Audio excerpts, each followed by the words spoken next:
seriously popular. Ryan Reynolds here from Mint Mobile.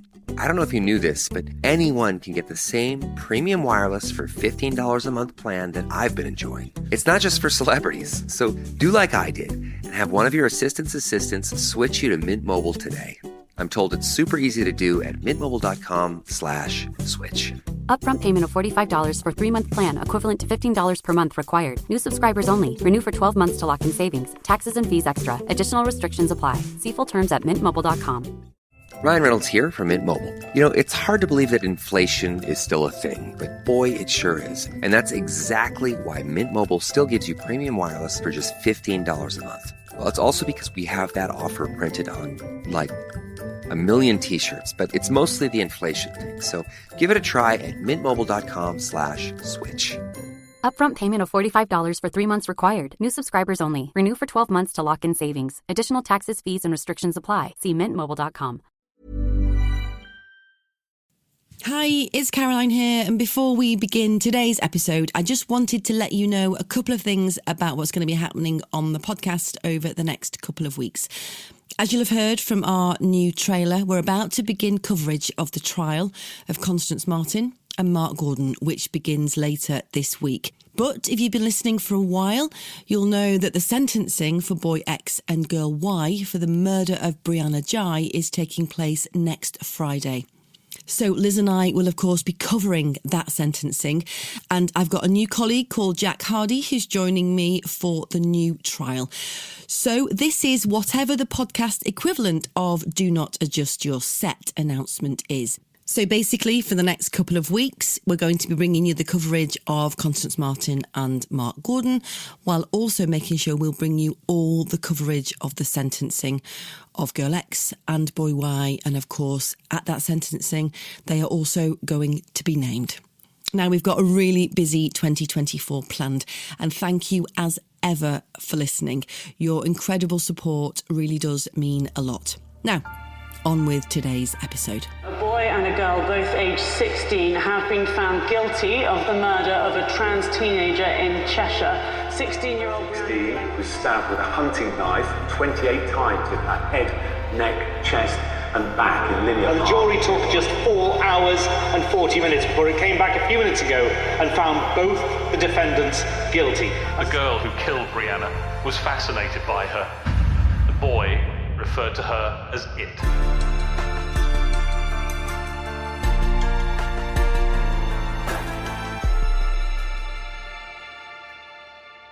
So we're back after the Christmas break, and it's now around 5 weeks since 2 teenagers were convicted of murdering Brianna Jai. So Girl X and Boy Y are going to be sentenced to life in prison next Friday. We know that, and the judge will then have to decide the minimum term that they'll spend in prison before they can be considered for parole. And Mrs. Justice Yip has already indicated that she's going to be lifting the reporting restrictions ahead of that hearing. So the media will be able to reveal their identities for the first time. Welcome to episode 12, Naming the Killers.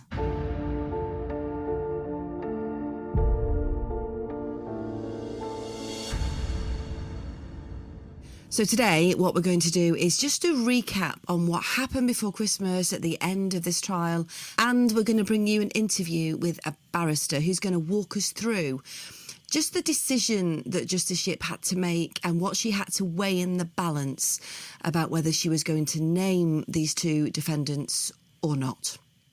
So just to recap, last month on December the 20th, Girl X and Boy Y were convicted of the murder of Brianna Jai at Manchester Crown Court after a 4-week trial. The jury deliberated for just short of 5 hours and found them guilty of plotting to kill and murder Brianna in what the court heard was a brutal and sustained attack in Linear Park in Culcheth, almost a year ago in February last year. It's hard to forget that a lot of the evidence that we heard was incredibly distressing. Brianna was stabbed 28 times, mainly in the back and the neck. Now, we know that Girl X and Boy Y were seen by a couple who were walking their dog.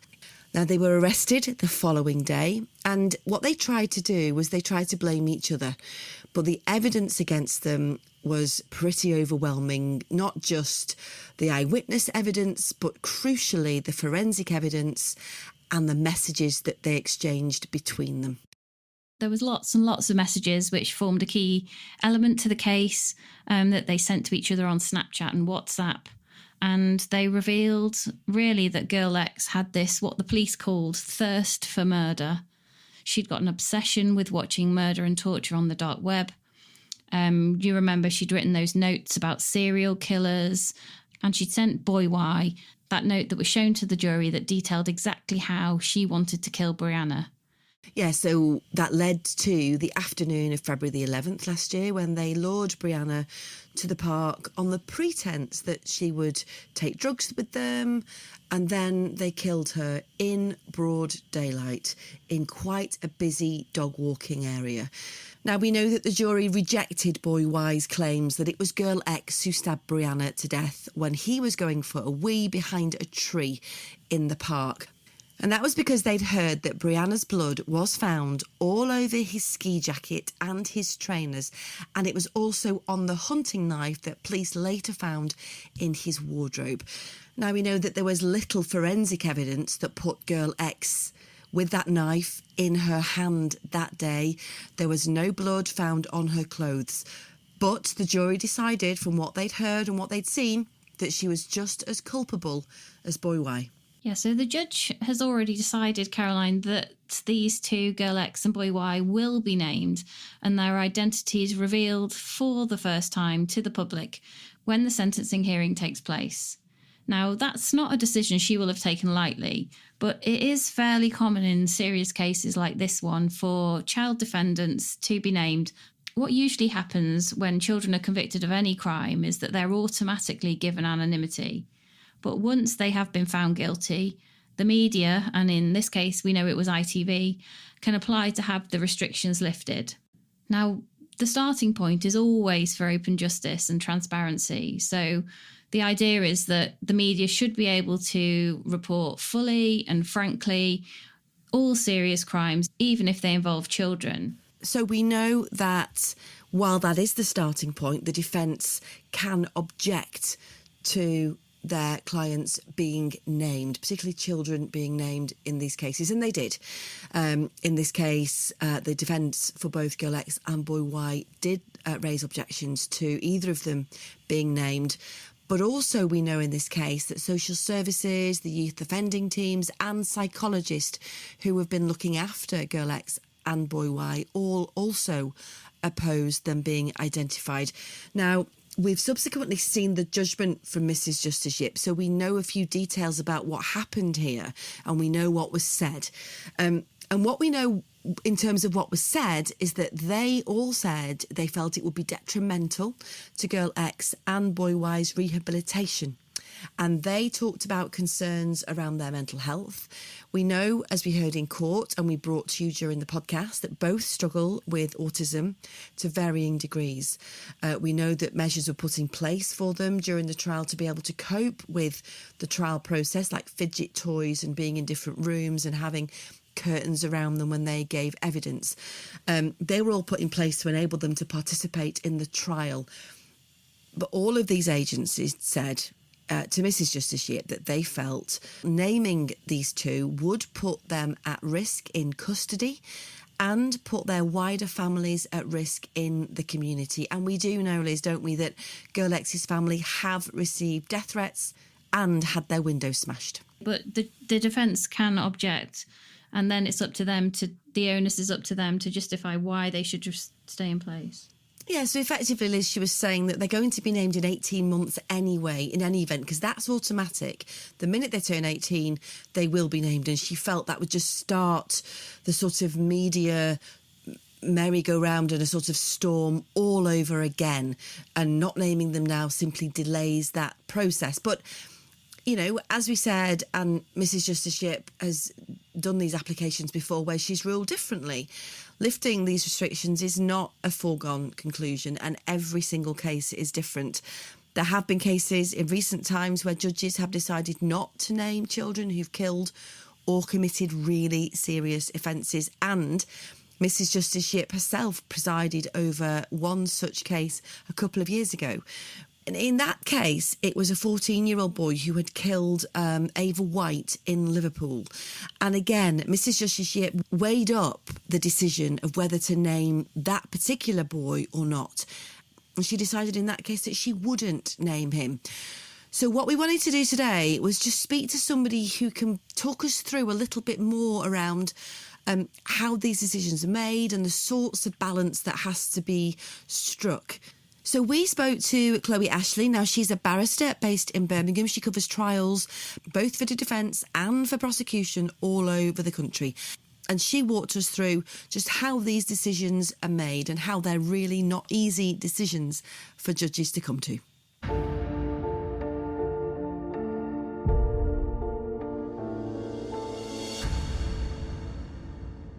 So, obviously, as you're saying, Brianna's case is one of the most significant cases in which there have been two child defendants for some time. Understandably, almost goes without saying, that attracts significant public attention. The longer that the case has been reported on, that's obviously increased. The starting point is that ordinarily, and I'm sure this has already been covered in the podcast, these defendants were 15 at the time of the offence, they're now 16. They're automatically entitled to reporting restrictions due to their age. The court then has to weigh into the balance whether to, for want of a better way of putting it, amend those reporting restrictions. But like you say, there's a number of different factors that the court will think about in deciding whether to do that. So, for example, it's a bit of a balancing act whether or not to lift them. On one hand, the judge has got to think about the public interest and the principle of open justice. And what I mean by that is making sure that legal proceedings, generally, the rule of thumb is that they should be transparent. This isn't a country where we have, for example, secret courts. Members of the public are able to go into court and watch proceedings. And the members of the public are not necessarily invited to, but they have the ability to comment on them. And obviously, by putting an embargo on people's names being published in the press or indeed on social media platforms, to an extent that limits that. But then the other consideration is, what about the welfare of the defendants? Because they are so young.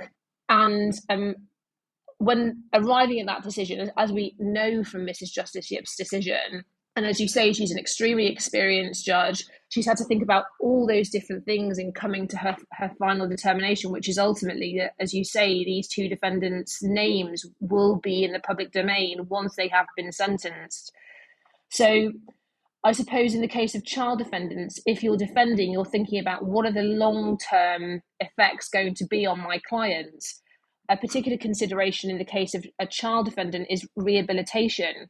Can you be properly rehabilitated if you have that kind of notoriety? And the other thing is as well, it's not just the defendants who'll be affected, it's their families. And whilst the local community may already know who those two, and they are children, are, the wider public doesn't. And being associated with two young people who've committed a crime with this kind of notoriety is very difficult for the families. And when you represent somebody who's in that situation, you know, and I'm sure if you spoke to other defence advocates, they say the same thing. It's not just the defendant this affects, it's everyone else connected. And we know from speaking to people close to the case that certainly Girl X's wider family have already received death threats. We know that they've had some, the windows put in on their house. So I know from speaking to people close to the case that they are obviously naturally apprehensive, but on the same token understand that there is a public interest and there is a need for public debate on this case because it's so serious about, why these two kids from seemingly stable homes came together to do this awful, awful crime. We know, don't we, that in coming to her decision, Mrs. Justice Yip has had a comprehensive review undertaken by social services and the Youth Offending Association in making representations about the defendants and a particular emphasis on their mental health. But as you say, accurate reporting of proceedings in a trial as big as this and as significant with all of the issues that have come into it and so many different interested groups it serves an important purpose, doesn't it, in ensuring public understanding. And that really, I suppose, is the overwhelming consideration for the judge. On the point you make, we should actually probably clarify that the judge wouldn't lift the restriction had an application not been made. It's not something that's in her hands unless the press asks for it. That's right, isn't it? That is right, yes. So ordinarily what would happen is that the restriction in this case would expire when both the defendants become adults in 2025. In order for it to be lifted beforehand, as you rightly say, Caroline, the press would have to apply to the court to lift it. So in 2025, like you said, Chloe, when they turn 18, the reporting restrictions expire because they're deemed as adults. And there are cases. The one that springs to mind straight away is Sean Mercer, the boy that murdered Rhys Jones. Now, the reporting restriction wasn't lifted in his case immediately after his conviction, but as soon as it expired when he was 18, he was named, and there was another flurry of press interest. So that would have happened if she hadn't have lifted the reporting restriction. But I was doing a bit of research on it last night, and I was interested to see that there has been precedent where lawyers for defendants have applied for that anonymity to continue even after they're 18 to try and, I'm assuming, to aid their rehabilitation. So that is an option that would have been available to Mrs. Justice Yip as well. As you say, more often than not, the key considerations for a defence advocate in making those applications or indeed appealing a decision are obviously the welfare of their client, taking into account their mental health, the risk to them in custody, because let's not forget that being in prison, it's a hostile environment and it is very dangerous. If you haven't been able to retain a sense of anonymity and then you're exposed in custody, there's a huge risk to you. And of course, like you said, at the minute they'll be in secure children's homes, essentially, a secure accommodation for children until they turn 18, but then at some point they are going to have to go into the mainstream prison population, the adult population. Certainly if I was defending either of these young people, that would be my primary concern, and the risk, the overall risk to them as time goes on. Because what happens, isn't it, once their names are released, there'll be that media flurry, the initial interest and excitement, but once your name's out there in the public domain, in a case that is, and I'm sorry to use this word, but so notorious and has such a huge public interest, that's not going to diminish. Every time their name's Googled, this is going to come up. Although the case isn't comparable in terms of the facts of it, if you think about the case of Shannon Matthews and her mother is still hounded by the press on occasion when, they know where she is. And when I say hounded, I mean by some media outlets, not by all professional journalists. But she has a notoriety that means that she's always going to be of public interest. And these two defendants, I'm afraid to say, it's quite likely they'll fall into that category. Ryan Reynolds here from Mint Mobile. I don't know if you knew this, but anyone can get the same premium wireless for $15 a month plan that I've been enjoying. It's not just for celebrities. So do like I did and have one of your assistant's assistants switch you to Mint Mobile today. I'm told it's super easy to do at mintmobile.com/switch.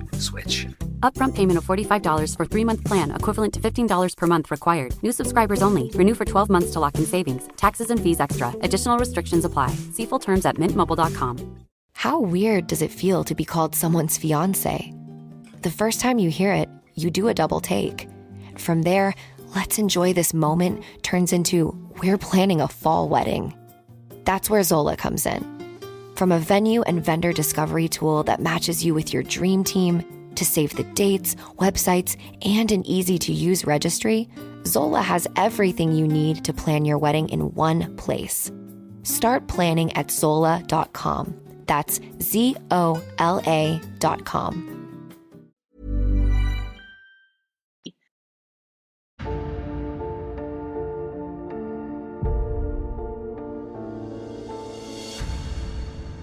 I'd forgotten because you and I covered Sean Mercer, Liz, together, didn't we, at the time? And I had actually forgotten that he was not identified. I mean, that's when you look at that in context of other cases, of similar levels of gravity. It's interesting that they decided not to name him. I think time moves on, though, doesn't it? And it's something that Liz and I have discussed previously. We're living in a different age now where the speed of reporting and the method of reporting is very different. You know, there's so many different means by which we can get news out there that I suppose that does mean that the pressure for the public to have accurate information is greater than perhaps it might have been when the Rees-Jones case was being considered.